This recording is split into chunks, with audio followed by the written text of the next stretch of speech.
No great pulls last time, but did find something cute for my wife. This little dolphin guy, Finizen.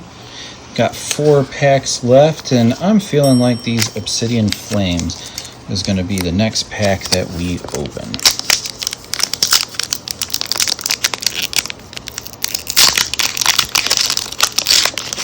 Also, feel free if you have any tips on how to open these packs, because I feel like they get harder and harder every time.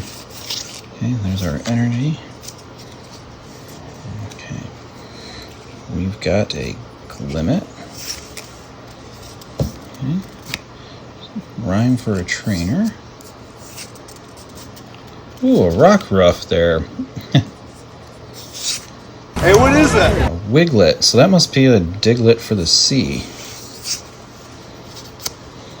A Buffalant.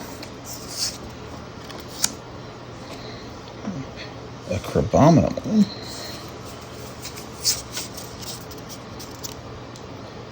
Kingambit.